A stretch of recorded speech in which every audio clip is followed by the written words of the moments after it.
Hello दोस्तों, स्वागत है आप सभी का स्लीपी क्लासेस में। दोस्तों यहाँ पर C2 टॉपिक में जैसे हमें एक कोऑपरेटिव्स भी कवर करने हैं, तो कोऑपरेटिव्स कवर करते हैं कि क्या होते हैं कोऑपरेटिव्स। तो देखो दोस्तों, कोऑपरेटिव्स अगर बहुत ही सिंपल सा आइडिया कि बहुत सारे लेट्स से अगर आप गांव में रहते हैं तो बहुत सारे जो किसान लेट्स से इकट्ठे होते हैं किसान, और वो बोलते हैं कि सर हमें ना एक ऑर्गेनाइजेशन बनानी चाहिए कि लेट्स से हमने एक कोऑपरेटिव बना लिया, जो ऑर्गेनाइजेशन को कि हम लेट्स फॉर्म अ कोऑपरेटिव।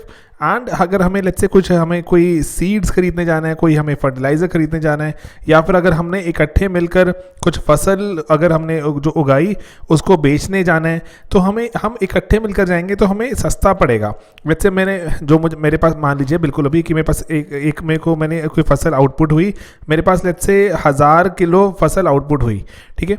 तो अब 1000 किलो मतलब कि 10 क्विंटल हो गई फसल, तो 10 क्विंटल फसल आउटपुट है। तो लेकिन अगर मैं इसके लिए पूरा एक बड़ा अगर ट्रक हायर करता हूँ तो ट्रक का तो वो बेचारा सिर्फ थोड़ा सा हिस्सा ही है जो उसको ऑक्यूपाई करता है, बाकी सारा खाली पड़ा है, किसी और को बेचना है मेरे साथ।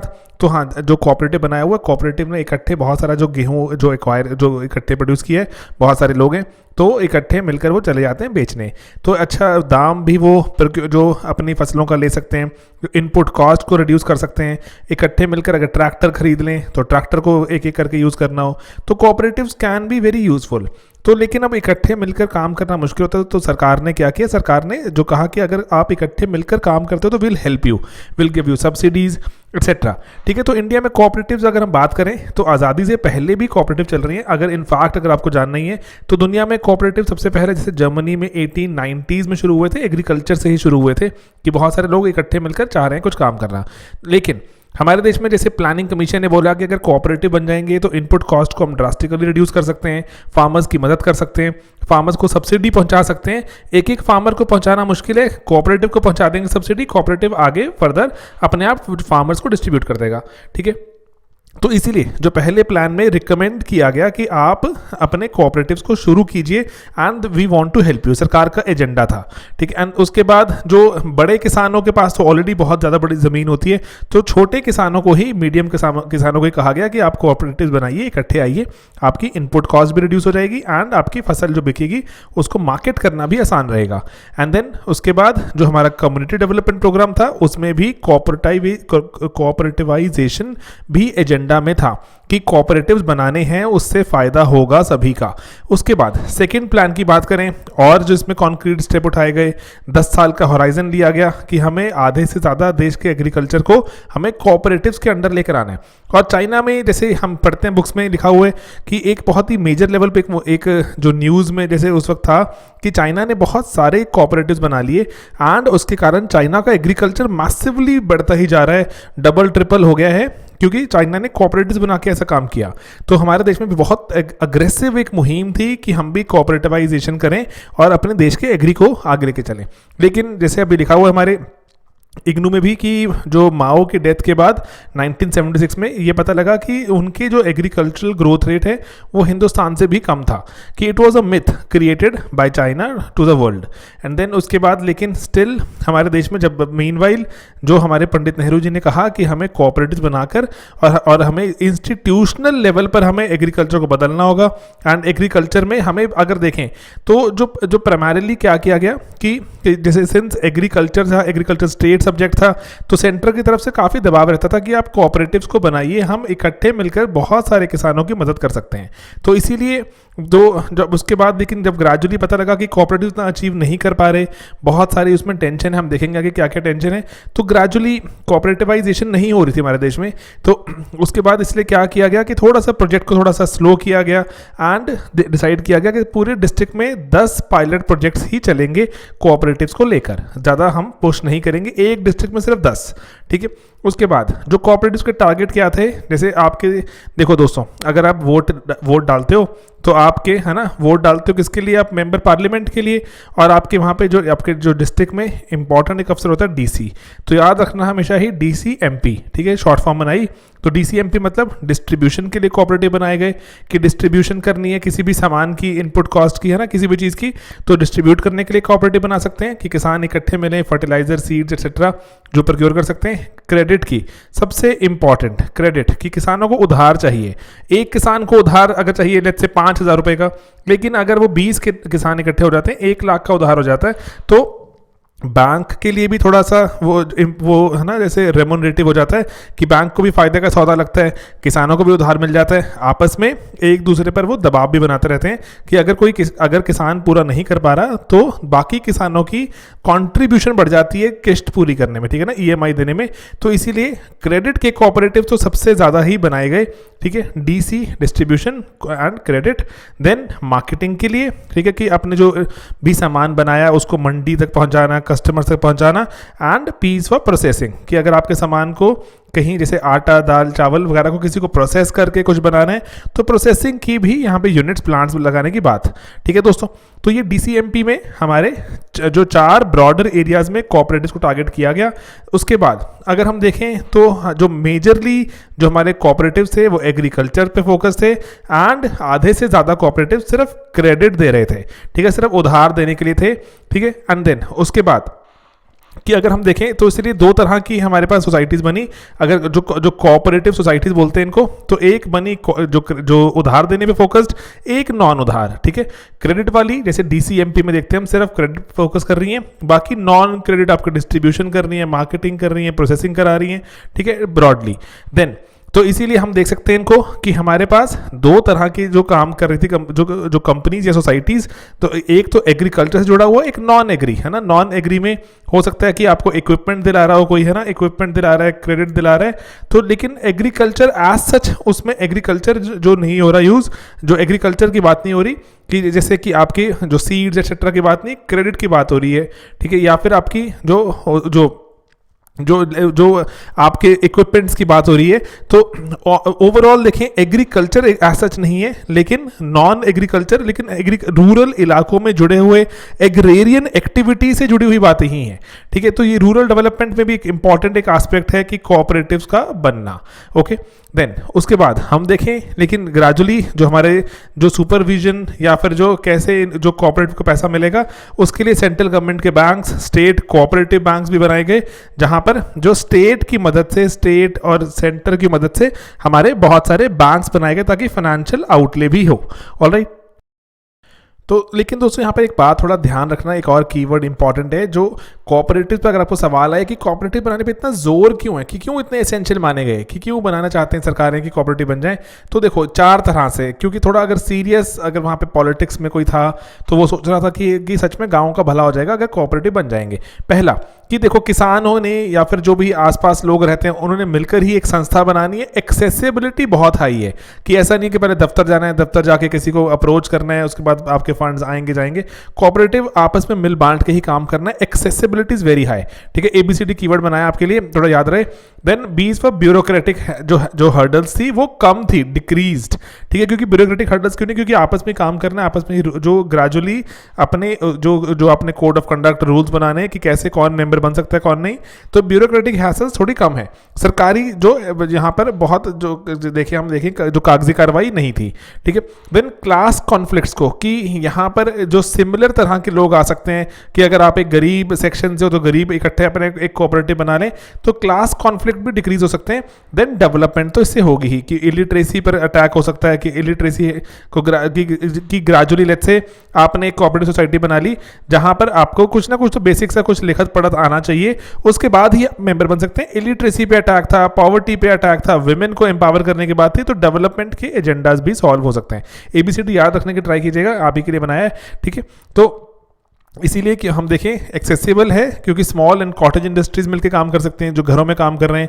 ब्यूरोक्रेटिक और पॉलिटिकल हैसल्स को रिड्यूस करता है, बीज फॉर ब्यूरोक्रेसी बढ़ाता नहीं है, डिक्रीज, ये याद रखना, ठीक है। क्लास कॉन्फ्लिक्ट्स को थोड़ा रिड्यूस करने में हेल्प करता है। इंस्टीट्यूशन भी है, अनस्किल्ड, पुअर, इलिटरेट सभी आकर मिलकर यहाँ पर काम कर सकते हैं। दोस्तों हमारे देश में रिसेंटली ही आपको पता है 97th अमेंडमेंट हुई थी, वहाँ पर हमने अपने आर्टिकल 19 और आर्टिकल 243 को अमेंड किया था कॉन्स्टिट्यूशनल अमेंडमेंट में, जहाँ पर हमने 19(1)(c) में हमने बात की थी कि जो कोऑपरेटिव वर्ड ऐड हो गया था ट्रेड यूनियंस के बाद, जो ट्रेड यूनियंस लिखा हुआ है कि आपको आज़ादी है एसोसिएशंस बनाने की, उसमें कोऑपरेटिव वर्ड भी ऐड हो गया था। 243B में भी हमने इसको ऐड किया, ठीक है, पंचायती राज इंस्टीट्यूशंस में। तो यहाँ पर ये 2 पर्टिकुलर अमेंडमेंट्स हमें नहीं भूलनी, पेपर में मेंशन कर सकते हैं कि इनको कोऑपरेटिव्स को अब कॉन्स्टिट्यूशनल स्टेटस भी प्राप्त है। ओके, अब लिमिटेशंस क्या है हमारे पास, कोऑपरेटिव्स की बहुत सारी लिमिटेशंस हैं। डेनियल थॉर्नर ने बहुत ही अच्छा एक यहाँ पेपर प्रेजेंट किया हुआ ईपीडब्ल्यू में है, उसी से ही ये समरी है, ठीक है। तो अब वहाँ पर जो डेनियल थॉर्नर क्या लिखते हैं कि कोऑपरेटिव्स बनाई तो गई बहुत सारी, लेकिन अमीरों ने और इन्फ्लुएंशियल परिवारों ने बनाई। क्यों? क्योंकि लैंड रिफॉर्म को इवेड करना था।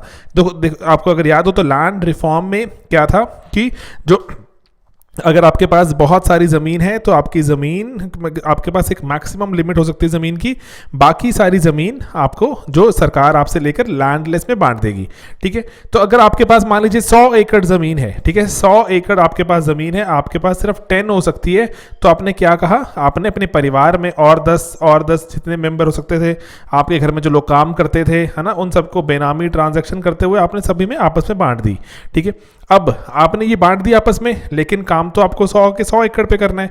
तो अब आपने बोला कि हम सब मिलकर एक कोऑपरेटिव फॉर्म कर रहे हैं, जो आपके परिवार के जन सब मिलकर, जिन्होंने आपने जिनको अपने घर में जो काम करते थे उनको उनके बच्चों के नाम पे आपने ट्रांसफर कर दी, बेनामी ट्रांजैक्शन कहते हैं जिसको, वो सब 10-10 करके आपने वापस 100 एकड़ जोड़ लिया।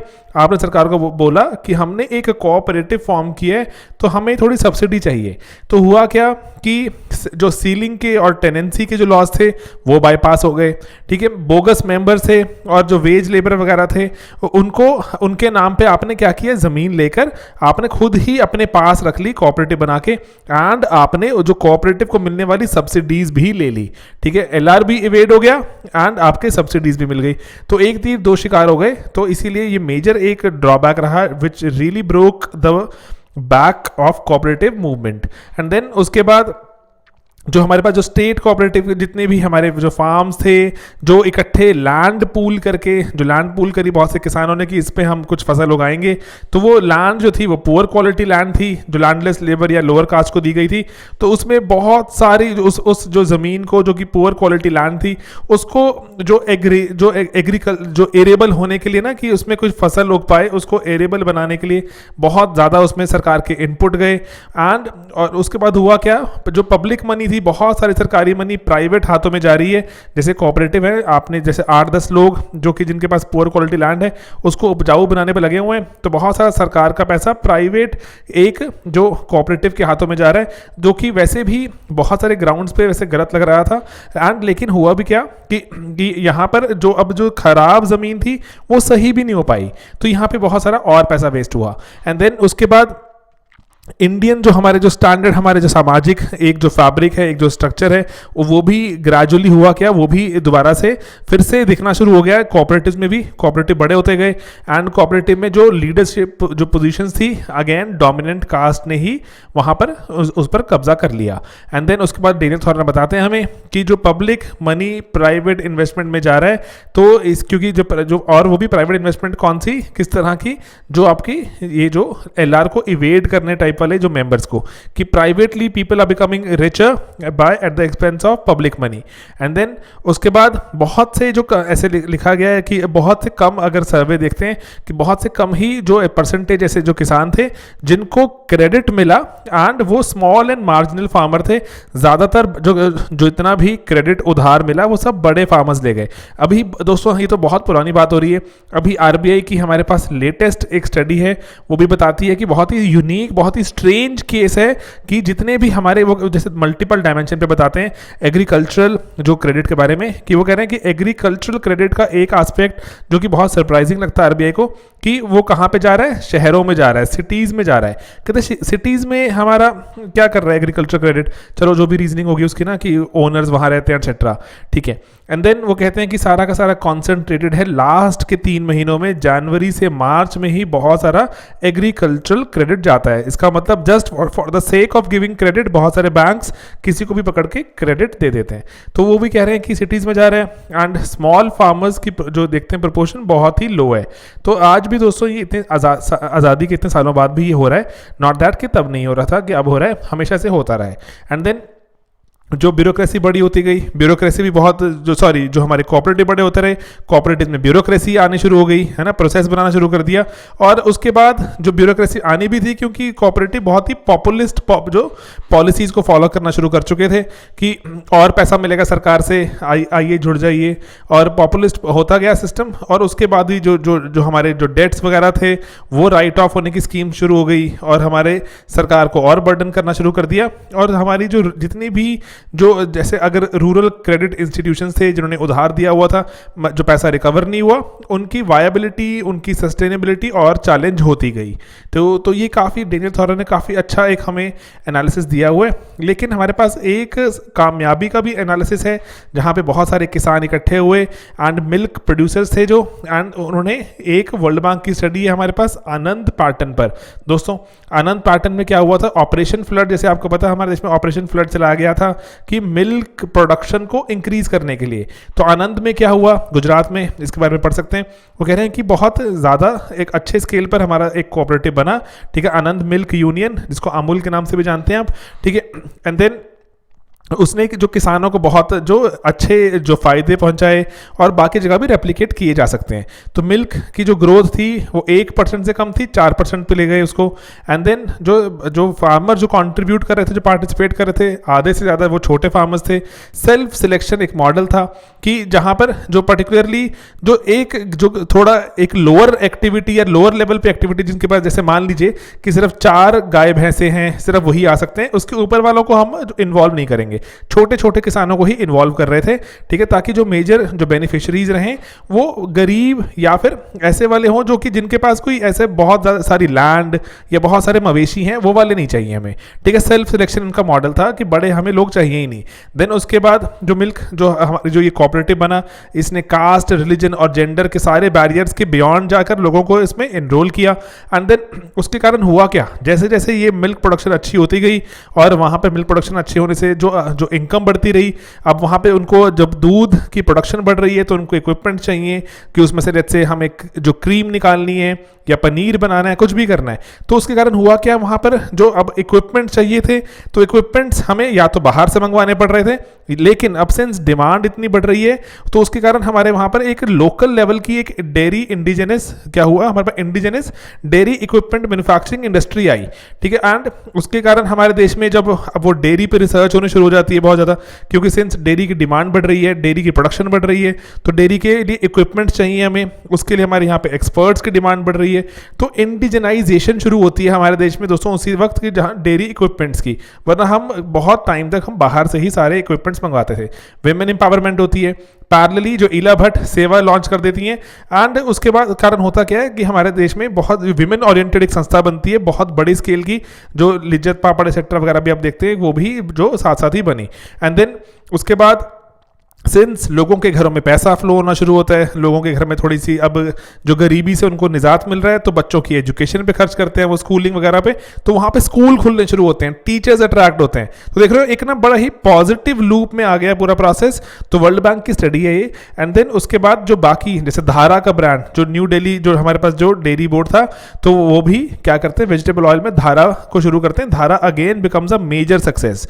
तो until it was taken down, क्योंकि उसमें कहा गया था कि कुछ मिलावटें हैं, अदरवाइज उसके पहले Dhara was a huge brand and major success. तो लेकिन जैसे आप ऐसे वगैरह में बता सकते हो, अच्छी कहानी है कि जहां पर सेल्फ सिलेक्शन मॉडल, जहां पर लोग खुद डिसाइड करते हैं कि नहीं हमें कोई बड़ा इंसान और ऐसे कोई हाई फाई इंसान नहीं चाहिए, कोई लैंड लॉर्ड नहीं चाहिए अपनी संस्था में, तो हम अपनी संस्था खुद बनाएंगे, खुद चलाएंगे। सेल्फ सिलेक्शन मॉडल की बात कर सकते हैं आप, किस तरह से वो फायदे करती है। इंडिजनाइजेशन शुरू हो जाती है, even women empowerment, schooling etcetera, बाकी जगह इम्पेटस मिलता है और जगह ऐसे ब्रांड बनाने का, ऐसे वगैरह में डाल सकते हैं। इंडिया की डाइवर्सिटी को दिखाने के लिए भी बहुत अच्छा एक हमारे पास पॉइंट है, क्योंकि देखो इसके जो पीछे थे वो थे, आपको पता है, जोसेफ कुरियन। इनके पीछे आप दिखा सकते हैं इंडिया की डाइवर्सिटी का बहुत ही बढ़िया एग्जांपल है मिस्टर कुरियन। कैसे, जो मिस्टर कुरियन है वो कहाँ से हैं दोस्तों, वो केरला से हैं, ठीक है। केरला से थे, काम कहाँ कर रहे थे, वो गुजरात में, with a lot of Hindus, and वो खुद क्या है, सीरियन क्रिश्चियन। दोस्तों सीरियन है ना, कितने सदियों पहले माइग्रेट हुए, ठीक है कौन? Christian working for Hindus in Gujarat while he was born in Kerala. तो ये दिखाता है दोस्तों हमारे देश की मेगा डाइवर्सिटी को शो करता है कि कितना डाइवर्स कंट्री है historically, and this is how we live. तो अच्छा एग्जांपल है, आप डाल सकते हैं। तो ठीक है, ये जो कोऑपरेटिव्स पर भी हमारा एक छोटा सा एक जो ये लेक्चर है, लेकिन आपको अच्छा अटेम्प्ट करने को मिल जाता है। लेटेस्ट के बारे में जान लेते हैं कि किस तरह से कोऑपरेटिव्स की स्टार्ट हुई है, कहाँ वेरियस प्लान्स ने कैसे फोकस किया, और कौन सी जो हमारे पास DCMP करके 4 तरह के कोऑपरेटिव्स होते हैं। एंड कोऑपरेटिव्स के आगे देखें कि हम ये अच्छी चीज़ें क्यों हैं कोऑपरेटिव्स, उसकी बात कर सकते हैं। एंड देन कि लेटेस्ट अमेंडमेंट्स हैं जो कॉन्स्टिट्यूशन में 97th अमेंडमेंट हमें क्या है, उसमें जो कोऑपरेटिव्स को जो कॉन्स्टिट्यूशनल स्टेटस मिल चुका है, हमें डेनियल थॉर्नर ने कुछ लिमिटेशंस बताई हैं कोऑपरेटिव्स की। एंड वर्ल्ड बैंक की स्टडी है जो आनंद जो हमारे मिल्क यूनियन को लेकर, बाकी जगह भी इसके फायदे, और एक कुरियन जो हमारे पास जोसेफ कुरियन के बारे में एक छोटा सा एग्जांपल जो हम ऐसे में कोट कर सकते हैं। ठीक है दोस्तों, चलिए मिलते हैं अपने और लेक्चर्स में बहुत जल्द। Bye bye, take care.